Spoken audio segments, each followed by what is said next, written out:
ओम नमो भगवते वासुदेवाय।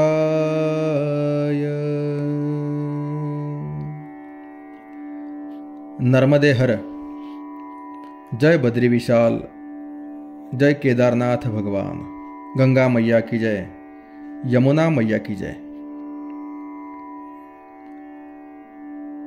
भारताचं वैभव जर काही असेल तर नगाधिराज हिमालय, साधू संतांना राहण्याकरता अतिशय योग्य भूमी, तपश्चर्येकरता जी अगदी पुराण काळापासून मानली गेली, खरं तर देवभूमीच तो म्हणजे हिमालय.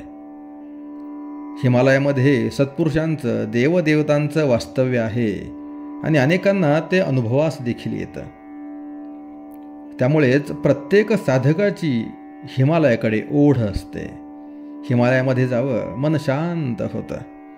अतिशय निसर्गरम्य असा असणारा संपूर्ण परिसर, भयानक रौद्र रूपामध्ये देखील सौंदर्य असतं. हे जर पाहायचं असेल तर त्याकरता हिमालयामध्ये जायला हवं. अगदी सगळ्या ठिकाणी आपण जाऊ शकत नसलो तरी देखील जेथपर्यंत रस्ता जातो, आपण जाऊ शकतो, तेथपर्यंत सृष्टी सौंदर्य न्याहाळत जाणं ही देखील एक रोमांचकारी असणारी घटना आहे. आणि म्हणूनच प्रत्येकाला आयुष्यामध्ये कधीतरी एकदा हिमालयाच्या दर्शनाला जावं असं वाटलं तर त्यात वावगं काही नाही. हिमालयाची ओढ ही खरं तर जन्मोजन्मांतरीची असते असं मी समजतो. प्रत्येक साधकाला हिमालयाची ओढ निश्चितपणे असतेच. नर्मदा मैयाची जशी ओढ असते तशीच हिमालयाची देखील ओढ आहे. इकडे मैया आहे, इकडे आई आहे, आणि तिकडे मात्र जगाचा बाप बसला आहे. बापाचं प्रेम काही वेगळंच. आणि असाच एक विचार मनामध्ये आला की हिमालयामध्ये जावं आणि तेथील ह्या निसर्ग सौंदर्याचा आस्वाद घ्यावा. 4 धाम यात्रा पायी करावी. 4 धाम म्हटलं की सगळ्यांच्या डोळ्यासमोर भारताच्या 4 कोपऱ्यातील 4 महत्त्वाची नगरं, अर्थात सत्ययुगामध्ये वसलेलं स्थान म्हणजेच बद्रीनाथ भगवान, त्याच्यानंतर त्रेतायुगातील असणारं स्थान म्हणजेच प्रभू रामचंद्रांनी स्थापन केलेलं रामेश्वर हे ज्योतिर्लिंग, द्वापार युगामध्ये वसवलेली द्वारका नगरी, आणि कलियुगातील धाम म्हणजेच जगन्नाथपुरी. भारताच्या 4 दिशांना, पूर्व, पश्चिम, दक्षिण आणि उत्तर, या 4ही दिशांना हे 4 महत्त्वाचे ठिकाण आहेत. त्यांना 4 धाम असे म्हटलं जातं. परंतु यातील एक धाम आणि त्याच्यासोबत एक ज्योतिर्लिंग आणि गंगामाईचं उगमस्थान, यमुनामाईचं उगमस्थान यांना एकत्रित करून हिमालयातील 4 धाम यात्रा होते. हिमालयातील 4 धाम म्हणजे यमुनोत्री अर्थात यमुनामाईचं उगमस्थान, गंगोत्री गंगामाईचं उगमस्थान, केदारनाथ भगवान आणि बद्रीनाथ धाम. हे 4 ठिकाणं म्हणजे हिमालयातील 4 धाम यात्रा. ही यात्रा पायी करावी असं अनेक दिवसांपासून मनामध्ये होतं आणि 2021 हा योग आला. खरं तर मैयाच्या कृपेने ती संधी मिळाली. अतिशय रोमांचकारी असणारा हा सगळा अनुभव, खरंच आजही ते आठवलं की अंगावरती अक्षरशः शहारे येतात. ते सगळे अनुभव शब्दबद्ध करून ठेवलेले आहेत. यथावकाश मैयाची जशी इच्छा असेल त्यावेळेला ते प्रगट होतील, ती भगवंताची इच्छा. परंतु या 4 धाम यात्रेच्या आनंदासोबत अनेकांनी अशी इच्छा व्यक्त केली की आम्हालाही हिमालयामध्ये यायचं आहे. पण माऊलींच्या शब्दात सांगायचं म्हटलं तर हिमवंतू दोष खाय तेथ जीविताची हानी होय. हिमालयामध्ये जायचं म्हटलं की खूप धष्टपुष्ट असावं लागतं, कारण तिकडचं सगळं प्रतिकूल वातावरण आपल्याला कितपत सहन होतंय हा एक प्रश्नच आहे. प्रत्येकाची प्रतिकार क्षमता, सहन करण्याची क्षमता भिन्न भिन्न असल्यामुळे कमी अधिक त्रास या यात्रेमध्ये प्रत्येकाला होतो. अर्थात मानलं तर होतो, तशी यात्रा तेवढी पण सुगम नाही अशी असणारी ही यात्रा. आणि ह्या यात्रेचा जो योग आला त्या निमित्ताने आम्ही हिमालयामध्ये गेलो होतो. 2-4 मित्र. हरिद्वारपासून यमुनोत्री, त्यानंतर गंगोत्री, नंतर केदारनाथ आणि सगळ्यात शेवटी बद्रीनाथ असे 4 ठिकाणं क्रमाने यात्रा करावी लागते, ती हिमालयातील 4 धाम यात्रा. अनेकांची इच्छा होती आहे की आम्हालाही हिमालयामध्ये यायचं आहे, पण सगळ्यांना पायी यात्रा करणं शक्य नाही. पायी यात्रा म्हणण्याचा अर्थ असा की हरिद्वारपासून पायी निघायचं आहे, थेट यमुनोत्रीपर्यंत पायी चालत जायचं, कुठेही गाडीचा आश्रय घ्यायचा नाही, तिथून यायचं. आणि गंमत अशी आहे की यमुनोत्रीतून गंगोत्रीला जाण्याकरता परत सडकेने यावं लागत नाही. थोडंसं मागे आलं की निम्म्या रस्त्यातून एक पाऊलवाट जाते, ती गंगोत्रीकडे उत्तर काशीला जाते. तिथून परत गंगोत्रीकडून सडकेने यावं लागत नाही, पाऊलवाटेने केदारनाथला जाता येतं. तसंच पाऊलवाटेने बद्रीनाथलाही जाता येतं, पण तो रस्ता खडतर आहे. अनुभवांमध्ये मी तुम्हाला ते सगळं सांगणार आहेच, पण तत्पूर्वी एका वेगळ्या उपक्रमाबद्दल मी आत्ता तुम्हाला सांगतोय. तो उपक्रम म्हणजे 4 धाम यात्रा गाडीने करणे. आपल्याला आपल्या घरून निघून, समजा आपण पुण्यामध्ये आहोत, पुण्यातून निघून दिल्लीला जावं लागतं. दिल्लीपर्यंतचा प्रवास करायचा आहे आणि दिल्लीपासून पुढे मग मात्र बसचा प्रवास आहे. तिकडून आपल्याला साधारण दिल्ली ते हरिद्वार हे अंतर 210 किलोमीटरचं अंतर आहे आणि बसने जाण्याकरता आपल्याला सुमारे 6 तास तरी लागतात. मग हरिद्वारमध्ये जाऊन एक मुक्काम करावा.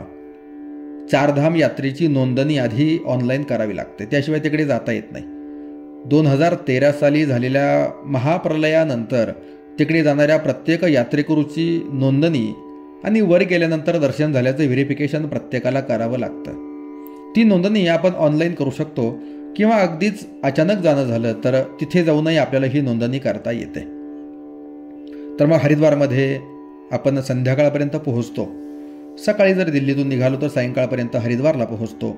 हरिद्वारमध्ये मुक्काम करून नोंदणी करून दुसऱ्या दिवशी आपल्या या यात्रेला प्रारंभ होतो. पहाटे लवकर उठून निघायचं असतं, याचं कारण अंतर लांबचं आहे. तिथून पहिलं धाम जे आहे ते यमुनोत्री अर्थात यमुना माईचं उगमस्थान. आद्य शंकराचार्य यांनी हे 4ही ठिकाणं शोधून काढले. त्या ठिकाणी मंदिरांची पुनर्स्थापना केली. मंदिरं पूर्वीचेच होते, पण काळाच्या ओघामध्ये कदाचित दुर्लक्ष झालं असेल. त्यांनी पुन्हा त्या सगळ्या गोष्टींची प्रतिष्ठापना व्यवस्थित रीतीने केली. ती यात्रा त्यांनी सुरू केली असं म्हटलं जातं. तत्पूर्वी ती खूपच दुर्गम होती, पण नंतर मात्र साधू संत तिकडे जाऊ लागले. आताच्या काळामध्ये सुविधा झाल्यामुळे आपणही जाऊ शकतो. जीवनामध्ये येऊन एकदा तरी हिमालयाचं हे अप्रतिम असं दर्शन घ्यायलाच हवं. मी सांगत होतो, सकाळी आपल्याला लवकर निघून यमुनोत्रीच्या मार्गाने जावं लागतं, अर्थात बडकोट या ठिकाणी आपल्याला मुक्कामाला जावं लागतं. साधारण हरिद्वार ते बडकोट किंवा जानकी चट्टी हे अंतर 200 किलोमीटर आहे. 6-7 तासांचा प्रवास होतो. परंतु हे अंतर 200 किलोमीटर जरी असलं तरी रस्त्यामध्ये असणारी वाहनांची गर्दी आणि रस्ता छोटा, त्यामुळे हे अंतर वाढवू शकतं.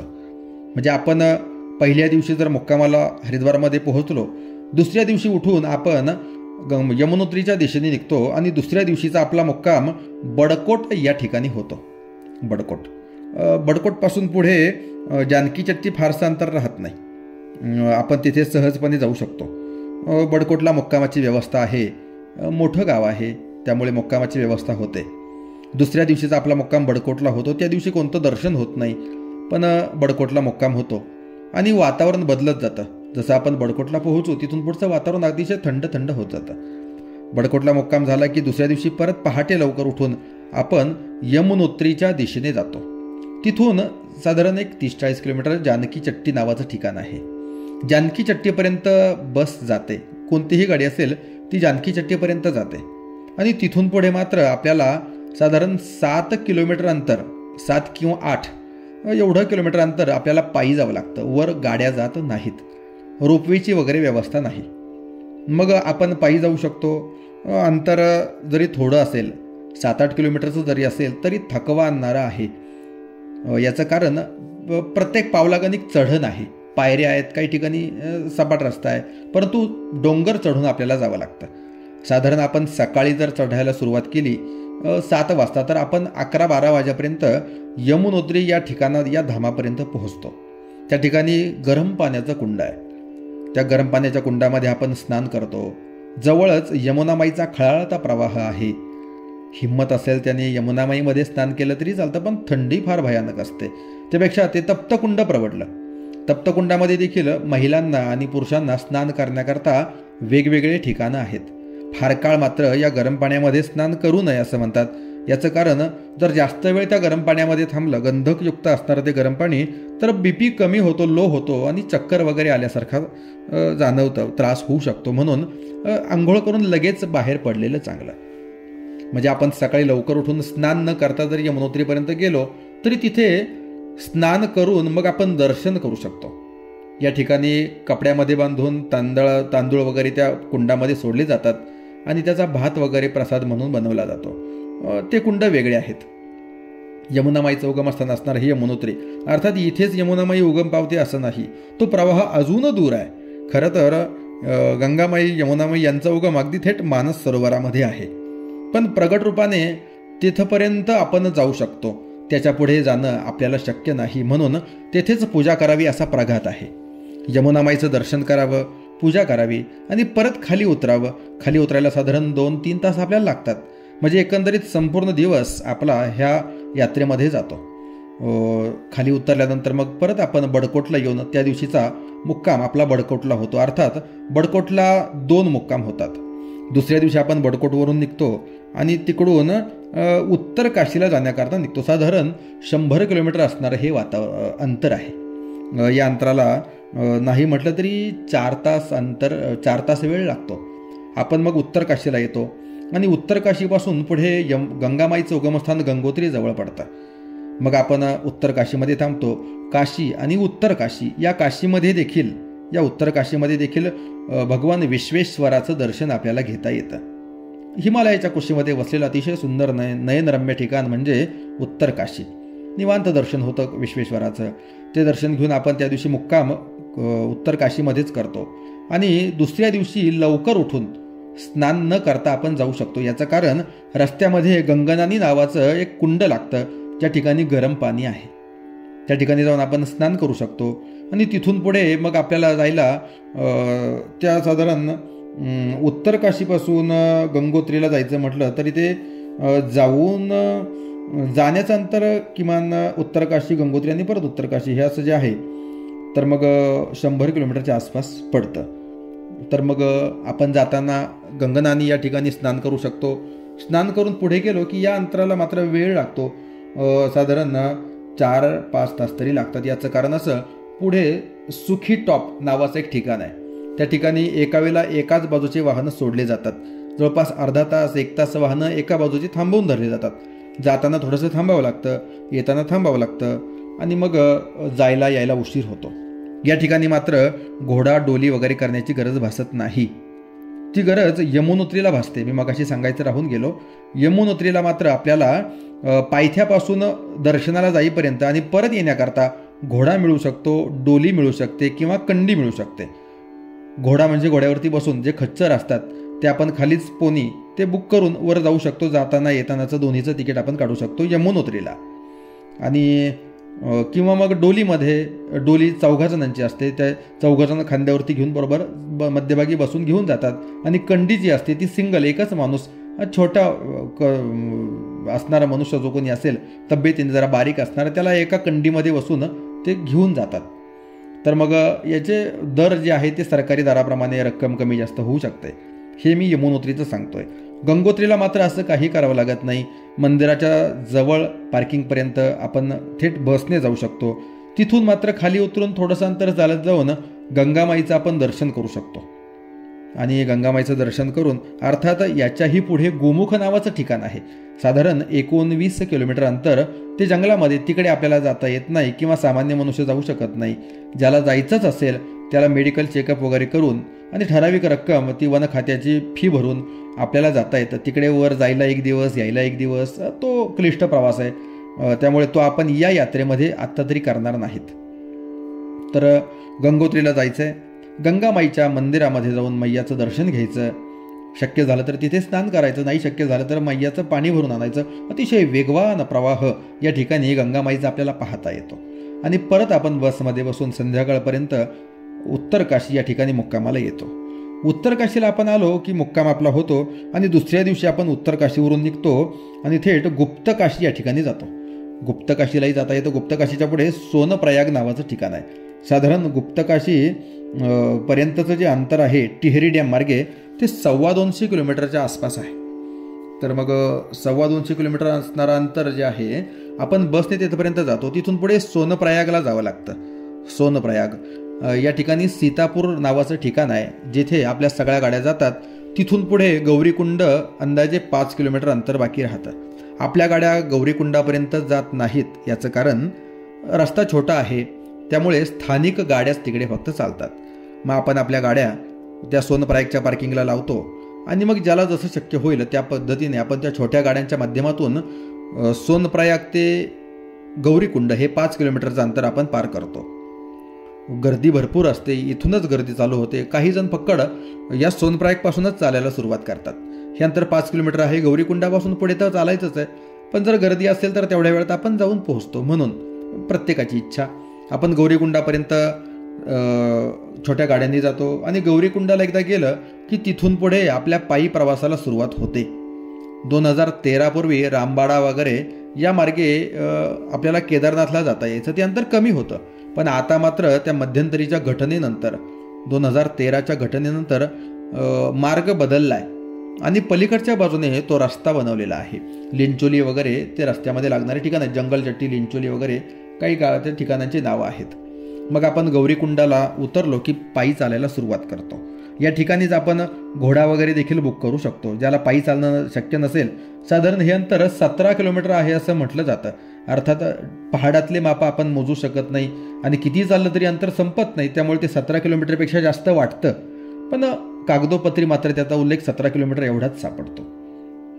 आपण गौरीकुंडापासून पायी चालायला निघतो आणि मग रस्त्यामध्ये थांबत थांबत जंगलचट्टी अमुक ठिकाण आहेत, लिंचोली वगैरे. आपण सकाळी जर चालायला सुरुवात केली तर दुपारपर्यंत वगैरे थेट केदारनाथला जाऊ शकतो. परंतु प्रत्येकाला चालणं शक्य होत नाही, रस्त्यामध्ये दमतात आणि मग जर सायंकाळ झाली तर काय करायचं, आपण पूर्ण वर पोहोचत नाही. मग रस्त्यामध्ये लिंचोली किंवा इतर ठिकाणी थांबण्याकरता टेंटची व्यवस्था असते. साधारण ठराविक रक्कम घेऊन ते लोक आपली जेवणाची अर्थात जेवणामध्ये डाळ भात वगैरे असतो आणि झोपण्याकरता स्लिपिंग बॅग वगैरे ते लोक आपल्याला पुरवतात. मग ते आपल्याला देतात आणि जर उशीर झालाच तर आपण रस्त्यामध्ये मुक्काम करू शकतो आणि मग सकाळी उठून केदारनाथ भगवंताच्या दर्शनाला जाऊ शकतो. केदारनाथचं दर्शन करून आपण लागोलाग मागे येऊ शकतो. जर घोड्याने जर गेलो तर घोड्यावाले एका दिवसात आपल्याला घेऊन परत आणतात. आपण जर पायी गेलो तर मग मात्र आपल्या चालण्याच्या गतीनुसार आपण केदारनाथला पोहोचू शकतो. आपण सोनप्रयागला ज्यावेळेला पोहोचतो त्या ठिकाणी एक मुक्काम होतो आणि सकाळी आपण केदारनाथच्या दिशेने जातो. रात्रीचा मुक्काम कदाचित आपण गृहीत धरू केदारनाथच्या वाटेवरती जाताना किंवा येताना असा झाला. परत दर्शन करून, दर्शनाला मोठी गर्दी असते पण तरी पण 1-1.5 तासामध्ये दर्शन होतं. वर थांबणं शक्य होत नाही. याचं कारण वरती थंडी जास्त आहे, अंतर त्रासदायक आहे चढण्याकरता. तसे पण भरपूर जण चालतात, अगदीच घाबरण्याचंही कारण नाही.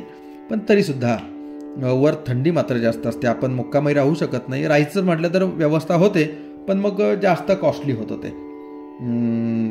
तर मग आपण दर्शन करून परत मागे येऊ शकतो. सोनप्रयागचा पहिला मुक्काम दुसऱ्या दिवशी चढायला सुरुवात केली, रस्त्यामधला एक मुक्काम आणि दर्शन करून परत आलो की गौरीकुंडापर्यंत परत पायी यायचं. गौरीकुंडापासून सोनप्रयाग किंवा आपली गाडी जिथे असेल, आपली रूम जिथे असेल तेथपर्यंत गाडीने यायचं. म्हणजे एवढं अंतर साधारण आपण करून परत सोनप्रयागला मुक्कामाला येतो. म्हणजे सोनप्रयागचे 2 मुक्काम अधिक केदारनाथचा 1 मुक्काम, असे आपले साधारण 3 मुक्काम केदारनाथ यात्रेला होतात. केदारनाथची यात्रा उरकून आपण पुढे जातो ते थेट बद्रीनाथ धाम या ठिकाणी. मग गुप्तकाशीतून बद्रीनाथ धाम जे आहे साधारण 190-200 किलोमीटरचं अंतर आहे. साधारण 8-9 तास तिकडे जायला लागतात. तर मग 8-9 तास जे पुढचे आहेत तर मग तेवढं अंतर आपण सकाळच्या वेळेला इकडून निघालो सोनप्रयागवरून तर सायंकाळपर्यंत बद्रीनाथला पोहोचतो. किंवा अगदी बद्रीनाथला पोहोचणं झालं नाही तरी आपण किमान पिपलकोटी वगैरे जवळपासच्या ठिकाणी मुक्कामाला पोहोचू शकतो. रात्रीच्या वेळेला तिकडे प्रवास करता येत नाही. सायंकाळ झाली की आपण ज्या गावामध्ये पोहोचलेलो असू तेथे आपण मुक्कामाची व्यवस्था करू शकतो. आपलं निश्चित नसतं की आपण अमुक ठिकाणी पोहोचूच. याचं कारण तिकडचं वातावरण आणि रस्त्यावर होणारी वाहनांची गर्दी, याच्यामुळे आपल्याला 1-2 तास रस्त्यामध्ये अडकून पडावं लागतं. आपण अगदी बद्रीनाथला जायचं जरी ठरवलं तरी तेथपर्यंत पोहोचूच असं मात्र नाही. कदाचित आपल्याला अलीकडेही मुक्काम करावा लागू शकतो. हे सर्वस्वी त्या गर्दीवरती अवलंबून आहे. आणि आपण बद्रीनाथला मुक्कामाला गेलो, सायंकाळी पोहोचतो. शक्य झालं तर सायंकाळच्या वेळेला आपण दर्शनाला जाऊ शकतो. शक्य नाही झालं तर दुसऱ्या दिवशी मात्र सकाळी उठून आपण बद्रीनाथ धाम त्या ठिकाणी जाऊन दर्शन करू शकतो. किंवा पिपलकोटीमध्ये जर मुक्काम केला असेल, सकाळी उठून तिथे जावं. त्या ठिकाणी गरम पाण्याचं कुंड आहे. गरम पाण्याचं कुंड बद्रीनाथ धाम या ठिकाणी आहे, समोरच आहे. आपण कपडे घेऊन जायचे, स्नान करायचं, कपडे परिधान करून दर्शन करायचं. दर्शनाला बारी असते, पण तरीसुद्धा तेवढं सगळं दर्शन करून आपण नंतर तिथून माना नावाचं गाव, भारताच्या सीमेवरचं शेवटचं गाव, तिकडून पुढे साधारण 30-40 किलोमीटरवरती चीनची बॉर्डर आहे असं म्हणतात. अर्थात आपल्याला तिकडे जाता येत नाही. आपण मात्र माना या गावापर्यंत जाऊ शकतो. तिथे गेलं की त्या ठिकाणी सरस्वती नदीचं आपल्याला दर्शन घडतं. खाली अलकनंदा नावाची नदी वाहते. जसं यमुनोत्रीला यमुनामाईचं उगमस्थान आहे, गंगोत्रीला गंगामाईचं उगम आहे. इकडे केदारनाथला मंदाकिनी नावाची नदी वाहते आणि पुढे बद्रीनाथला अलकनंदा नावाची नदी वाहते. अर्थात या नद्याच पुढे मग गंगामाईला मिळून ती गंगामाई होते. तर ही अलकनंदा, ह्या अलकनंदेचा संगम सरस्वती माईसोबत, सरस्वती नावाच्या नदीसोबत जो ज्या ठिकाणी होतो तेच माना नावाचं गाव. तर तेथपर्यंत आपल्याला जाता येतं. ते दर्शन करून ते सगळं पाहून आपण परत बद्रीनाथ धाम किंवा जिथे आपला मुक्काम असेल तिथपर्यंत आपण येतो. आणि तेथून दुसऱ्या दिवशी सकाळी आपण परतीच्या प्रवासाला निघतो. आणि साधारण बद्रीनाथपासून एका दिवसामध्ये सायंकाळपर्यंतचं आपलं अंतर कटून आपण एक 10-12 तासांच्या वेळेत प्रवासानुसार परत ऋषिकेशला किंवा हरिद्वारला मुक्कामाला येतो. म्हणजे साधारण आपले बडकोटला, यमुनोत्रीला जाताना बडकोटचे 2 मुक्काम, त्यानंतर गंगोत्रीला जाताना उत्तरकाशीचे 2 मुक्काम, केदारनाथला गेल्यानंतर सोनप्रयागचे 2 मुक्काम, केदारनाथचा 1 मुक्काम, असे आपले 3 मुक्काम केदारनाथचे आणि बद्रीनाथचे 2 मुक्काम. तर असे साधारण 9 मुक्काम आणि 10वा मुक्काम आपला परत हरिद्वार या ठिकाणी होतो. एखादा दिवस आपल्या हातामध्ये असावा म्हणून आपण 2 दिवस परत आल्यानंतर हरिद्वार या ठिकाणी थांबतो. हरिद्वारला आल्यानंतर मग मात्र मनसोक्त आपल्याला तिथे फिरता येतं. जाताना आपण पहिली ही यात्रा करून आलो की येताना जरा निवांत राहता येतं. पण एक होतं की जाताना काही वाटत नाही, पण आल्यानंतर मात्र त्या थंड प्रदेशातून आलं की हरिद्वारचं, ऋषिकेशचं वातावरण खूपच उष्ण वाटतं. पण मग त्याला पर्याय नाही. त्या हरिद्वारमध्ये 2 ठिकाणं सुंदर आहेत पाहण्यासारखी. एक आहे मनसादेवी, दुसरी आहे चंडीदेवी. मनसादेवी, चंडीदेवी हे 2 ठिकाणं, दोनही ठिकाणं डोंगरावरती आहेत. रोपवेने वर जाण्याची व्यवस्था आहे आणि दोन्हींचं एक कंबाईन तिकीट आपल्याला काढता येतं. आपण जर मनसादेवीला गेलो तर मनसादेवीला जाऊन हे 2ही तिकीटं एकत्रित काढू शकतो आणि पहिल्या रोपवेने जाऊन पहिल्या देवीचं दर्शन घेऊन यायचं. तिथून पुढे आपल्याला चंडीदेवीपर्यंत त्यांच्याच बसने ते आपल्याला घेऊन जातात. पुढे चंडीदेवीचं दर्शन घ्यायचं. तिथे जाऊन थोडीशी वेटिंग करावं लागते, कारण वर जागा कमी असल्यामुळे ठराविक लोकच एका वेळेला वर सोडले जातात. आणि मग त्या रोपवेने आपण चंडीदेवीला जातो, दर्शन करून परत येतो. आणि अशा पद्धतीने 1 दिवस तर या 2ही दर्शनांना लागून जातो, किंवा अर्धा दिवस म्हटलं तरी चालेल. तर चंडीदेवी, मनसादेवी हे दर्शन करून आल्यानंतर सायंकाळी आपल्याला हरिकी पौडी या ठिकाणी गंगामाईच्या आरती करता जायचं असतं. अप्रतिम अशी आरती होते. मैयाचं वाहणारं ते झुळझुळ पाणी आणि सगळे अगदी सुंदर वेशभूषा करून ते सगळे आरती करणारे मंडळी आणि हजारो लोकांचा जनसमुदाय, ते सगळं वातावरण अगदी रोमांचकारी असतं. त्या गंगामाईच्या आरतीचा आपण त्या ठिकाणी लाभ घेऊ शकतो. त्यानंतर हरिद्वारमध्ये बऱ्याचशा गोष्टी स्वस्त मिळतात. म्हणजे कपडे वगैरे आपल्याला घेण्याची इच्छा असेल, काही उबदार कपडे किंवा लहान मुलांचे कपडे, इतर काही खेळणी, रुद्राक्षाच्या माळा वगैरे या गोष्टी हरिद्वारमध्ये तशा त्या मानाने स्वस्त मिळतात. आपण ती खरेदी करून नंतर हरिद्वारवरून परत दिल्लीमध्ये येतो आणि दिल्लीतून मग आपापल्या घरी आपण पोहोचतो. आणि अशा प्रकारची ही 4 धाम यात्रा, दिल्लीपासून दिल्लीपर्यंतचं मी तुम्हाला वर्णन सांगितलं. आणि एकदा 4 धामची यात्रा झाली की नंतर काही कुठे फिरण्याची इच्छा राहत नाही. याचं कारण ह्या 9-10 दिवसांच्या प्रवासामध्ये आपण पुष्कळच दमलेलो असतो. कारण हे अंतर जरी आपण गाडीने चालत असलो तरी देखील ते बाजूला असणारे डोंगर, त्या दऱ्या आणि हे सगळं अतिशय भयानक असं वाटणारं ते वातावरण जे आहे ते पाहून नंतर परत प्रवास करण्याची इच्छा होत नाही. आणि त्यात वातावरणाचा बदल असा होतो, आपण जरी मे-जून महिन्यामध्ये जाणार असलो तरीसुद्धा खालचं वातावरण उष्ण वरचं चारधामचं वातावरण थंड आणि परत उष्ण, मग थंड उष्ण या प्रकारामुळे त्रास होण्याची शक्यता असते. त्यामुळे मग इकडे तिकडे न फिरता फार तर एखादे 2 मुक्काम आपण हरिद्वारमध्ये करून लगेचच आपल्या घरी येणं हे कधीही उत्तम. आपण नंतर काशी किंवा वृंदावन ह्या गोष्टी जवळ जरी असल्या, जवळ अर्थात नाही त्या, पण मग एक दिवसाच्या अंतराने जरी असल्या तरी देखील तिकडे जाणं म्हणजे थोडंसं त्रासदायक वाटतं. आणि जर मनाची प्रसन्नता नसेल तर त्या यात्रा करायला मग मजा वाटत नाही. त्यामुळे फक्त चारधामच करावेत आणि चारधाम झालं की घरी यावं. बाकीचे ठिकाणं आपण वर्षभर कधीही पाहू शकतो, पण चारधाम ही यात्रा मात्र अक्षय तृतीयेपासून चालू होते आणि अक्षय तृतीयेच्या नंतर साधारण महिना 1.5 महिना ही यात्रा चालते. जुलै ऑगस्ट महिन्यामध्ये तिकडे पाऊस पडतो. सप्टेंबर महिन्यामध्ये यात्रा चालू असते, परंतु त्यावेळेला आपल्याकडे पाऊस असतो, त्यामुळे आपण प्रवासाला जात नाही. आणि मग सप्टेंबर ऑक्टोबरपर्यंत ही यात्रा चालते आणि ऑक्टोबर महिन्याच्या मध्यंतरी किंवा शेवटी दिवाळीच्या दिवशी, दीपावली ज्या दिवशी लक्ष्मीपूजन वगैरे असतं किंवा पाडवा, या 2 दिवसापैकी एका दिवशी हे सगळे पट बंद होतात म्हणजे मंदिरं बंद होतात. आणि मग सगळे पुजारीगण अमुक तमुक सगळेजण खाली येऊन थांबतात, वर कोणी थांबत नाही. ठराविक साधू जे परवानगी घेऊनच तिकडे राहू शकतात ते मात्र वर असतात, त्यावेळेला आपण जाऊ शकत नाही. आणि मग दिवाळीनंतर थेट अक्षय तृतीयेपर्यंत हे सगळे मंदिरं बंद असतात आणि अक्षय तृतीयेला हे सगळे मंदिरं खुलतात. ही यात्रा सुरू होते. त्यामुळे आपल्याकडे अक्षय तृतीया ते दिवाळी हा मोजकाच 6 महिन्यांचा कालावधी असतो आणि या 6 महिन्यांपैकी साधारण मे आणि जून या 2 महिन्यांमध्ये वातावरण बऱ्यापैकी सुसह्य असतं. तिकडचा उन्हाळा असतो, त्यामुळे बर्फ वगैरे वितळून जातं आणि आपल्याला प्रवास करणं सहजपणे होऊ शकतं.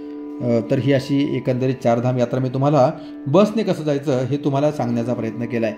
पायी यात्रेचा आनंद काही वेगळाच आहे, पण पायी सगळ्यांना शक्य नाही. पण किमान आपण बसने ही यात्रा निश्चितपणे करू शकतो. या यात्रेच्या काही डिटेल्स मी तुम्हाला देईल, पण आता फक्त या यात्रेचं वर्णन केलं आहे. बाकीच्या गोष्टींबद्दल मी तुम्हाला दुसऱ्या भागामध्ये सांगेल. तोपर्यंत सगळ्यांच्या चरणी साष्टांग प्रणाम. नर्मदे हर. जय बद्री विशाल. नर्मदा मैया की जय, गंगा मैया की जय, यमुना महारानी की जय.